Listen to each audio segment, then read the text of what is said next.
Hello friends, welcome to Plantholic by Swarnika. और आज हम पढ़ने वाले हैं respiration in plants. Last time हमने स्टडी किया था रेस्पिरेशन और उसके टाइप्स को। तो आपको याद है ना क्या होता है रेस्पिरेशन? रेस्पिरेशन का मतलब होता है the process of obtaining energy from the digested food. वो प्रोसेस जिससे हम एनर्जी को ऑब्टेन करते हैं डाइजेस्टेड फूड से। एंड हमने उसके कौन से दो टाइप्स पढ़े थे? Aerobic and anaerobic respiration. तो इसी चैप्टर को आगे कंटिन्यू करते हुए हम जानेंगे कि प्लांट्स में रेस्पिरेशन कैसे होता है। रेस्पिरेशन इन प्लांट्स आज का हमारा टॉपिक है। It is a short topic. I usually keep my videos short so guys you will not gate bore. And आपको ये जो मैं नोट्स बनाती हूँ, ये जो नोट्स आपको शो करती हूँ, these notes will definitely help you. Let's start. Respiration in plants. Plants get oxygen by diffusion. Diffusion occur in roots, stems and leaves of the plants.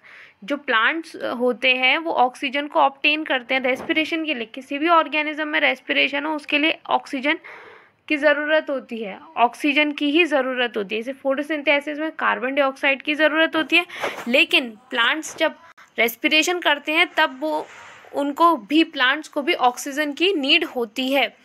During photosynthesis they require carbon dioxide, but plants during respiration require oxygen, and this oxygen they get by the process of diffusion.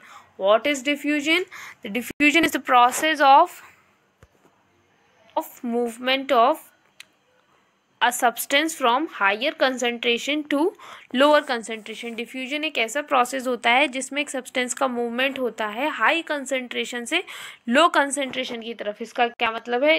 जहाँ पर वो substance ज़्यादा present है उस जगह से वो उस तरफ जाने की उसकी टेंडेंसी होती है जहाँ पर उसकी क्वांटिटी कम है। इसी प्रोसेस को डिफ्यूजन बोलते हैं।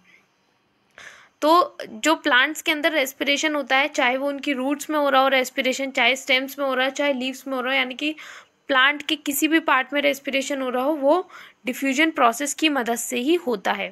सबसे पहले हम रूट्स के रेस्पिरेशन को स्टडी करेंगे, देन हम स्टेम के रेस्पिरेशन को स्टडी करेंगे, देन लीव्स के रेस्पिरेशन को स्टडी करेंगे। तो पहला टॉपिक है रेस्पिरेशन इन रूट्स।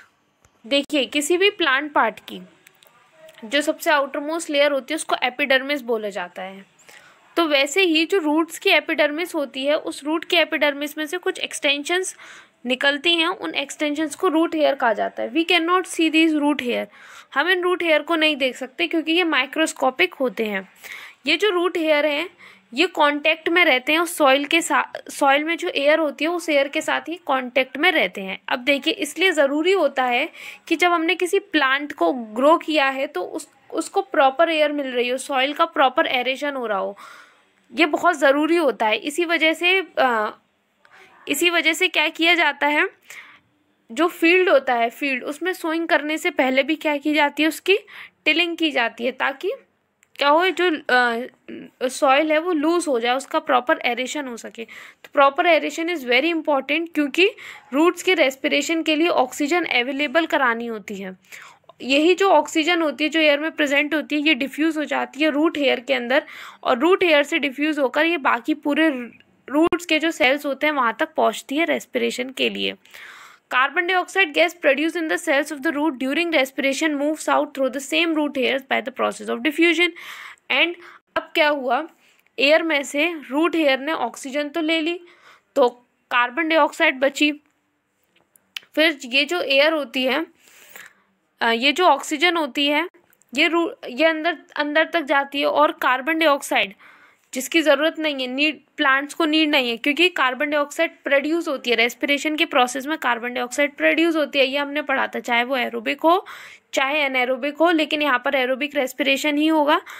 तो कार्बन डाइऑक्साइड प्रोड्यूस होती है, तो कार्बन डाइऑक्साइड की कंसंट्रेशन इंक्रीज हो जाती है रूट सेल्स के अंदर, तो वो कार्बन डाइऑक्साइड रूट हेयर की ही मदद से बाहर कर दी जाती है, रूट से बाहर कर दी जाती है, again bye the process of diffusion.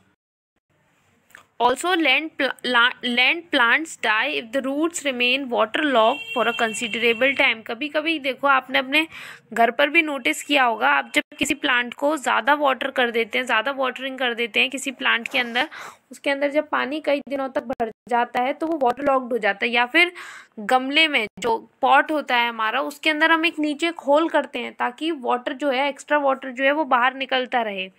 Water logging नहीं होनी चाहिए, क्योंकि वाटर लॉगिंग की वजह से क्या हो जाता है, जो वाटर होता है वो एयर को रिमूव कर देता है सॉइल पार्टिकल्स के बीच में से, जिसकी वजह से ऑक्सीजन अवेलेबल नहीं होती है एरोबिक रेस्पिरेशन के लिए, जिसकी वजह से जो रूट्स होती हैं वो एनएरोबिकली रेस्पायर करने लगते हैं, अल्कोहल प्रोड्यूस होता है जिसकी वजह से रूट्स डाई कर जाती हैं एंड अल्टीमेटली प्लांट हमारा डाई कर जाता है। तो आपको समझ में आए कि रेस्पिरेशन रूट्स के अंदर कैसे होता है, डिफ्यूजन के प्रोसेस से होता है with the help of root hairs, root hair की हेल्प से रेस्पिरेशन होता है। आगे चलते हैं, रेस्पिरेशन इन स्टेम को स्टडी करते हैं। Respiration in stem, respiration in stem. The stem of herbaceous plants have stomata. जो स्टेम होती है हर्बेशियस प्लांट की, उसके ऊपर स्टोमेटा प्रेजेंट होते हैं। The oxygen from air diffuses into the stem of herbaceous plants through stomata and reaches all the cells for respiration. और इन्हीं स्टोमेटा की हेल्प से जो ऑक्सीजन है वो अंदर एंटर करती है by the process of diffusion. किसके प्रोसेस से? डिफ्यूजन के प्रोसेस से। जैसे कि रूट के केस में कौन सा स्ट्रक्चर है जो मदद कर रहा है रेस्पिरेशन के लिए? Root hair. वैसे स्टेम के केस में जो स्ट्रक्चर है जो मदद कर रहा है रेस्पिरेशन, स्टेम के केस में स्टोमेटा वो ऑर्गन है जो कि मदद करेगा प्लांट की, वो स्ट्रक्चर है जो कि मदद करेगा प्लांट की रेस्पिरेशन में।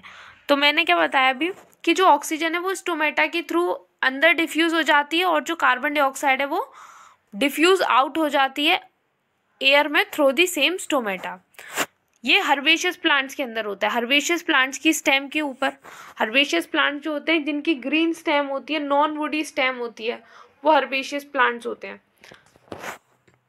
उनके अंदर स्टोमेटा प्रेजेंट होते हैं। लेकिन जो हार्ड वुडी स्टेम होती है, जो लार्ज प्लांट्स होते हैं, बड़े प्लांट्स होते हैं, बड़े बड़े ट्रीज आप देखते हो उनकी बार्क कितनी ज़्यादा हार्ड होती है, उस पर स्टोमेटा प्रेजेंट नहीं होते। They have lenticels, they have lenticels. Lenticel क्या होता है? लेंटिसेल एक स्मॉल एरिया होता है बार्क का, जो वुडी स्टेम है, जो वुडी ट्रंक है, उसकी बार्क पर एक स्मॉल एरिया होता है जहाँ पर जो सेल्स हैं वो लूजली पैक्ड होते हैं।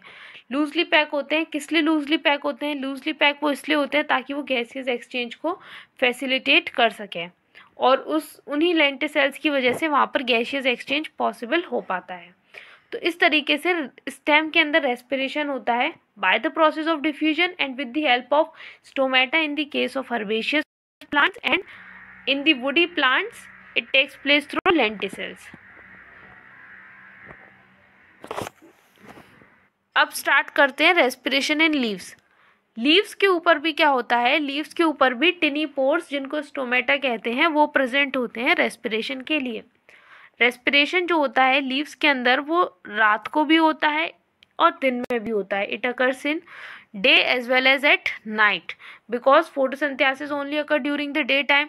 फोटोसिंथेसिस तो देखो सिर्फ दिन में हो सकता है, क्योंकि फोटोसिंथेसिस के लिए सनलाइट कंपलसरी है, लाइट कंपलसरी है फोटोसिंथेसिस के लिए। लेकिन रेस्पिरेशन जो है वो दिन में भी हो सकता है, रात में भी हो सकता है, क्योंकि उसके लिए ऑक्सीजन चाहिए। उसके लिए ऐसी लाइट की तो कोई रिक्वायरमेंट है नहीं। तो जो नेट एक्सचेंज अगर आप देखोगे प्लांट का, नेट एक्सचेंज क्या होता है? तो अगर आप ड्यूरिंग डे टाइम के दौरान देखोगे तो नेट एक्सचेंज क्या होता है? ऑक्सीजन डिफ्यूजेज आउट, ऑक्सीजन जो है वो बाहर डिफ्यूज़ होती है, क्योंकि फोटोसिंथेसिस का प्रोसेस ज़्यादा प्रिवेलेंट होता है ड्यूरिंग द डे टाइम, और कार्बन डाइऑक्साइड डिफ्यूजेज इन, कार्बन डाइऑक्साइड अंदर ली जाती है। लेकिन अगर आप रात को देखोगे तो रात को उल्टा हो जाता है, रात को रेस्पिरेशन का प्रोसेस ज़्यादा होता है, जिसकी वजह से ऑक्सीजन डिफ्यूजेज इन, ऑक्सीजन अंदर डिफ्यूज़ होती है और कार्बन डाइऑक्साइड डिफ्यूज़ आउट। और एक कंपनसेशन पॉइंट भी आता है। कंपनसेशन पॉइंट का मतलब क्या होता है? कंपनसेशन पॉइंट वो पॉइंट होता है जहाँ पर दोनों चीज़ें, दोनों प्रोसेस, रेस्पिरेशन और फोटोसिंथेसिस, दोनों प्रोसेस एक दूसरे को कंपनसेट कर देते हैं।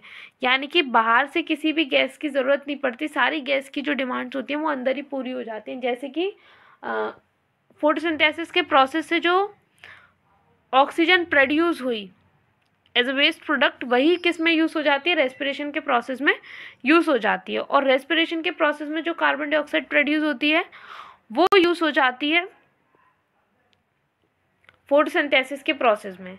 तो इस तरीके से ये दोनों प्रोसेस एक दूसरे को कंपनसेट कर देते हैं।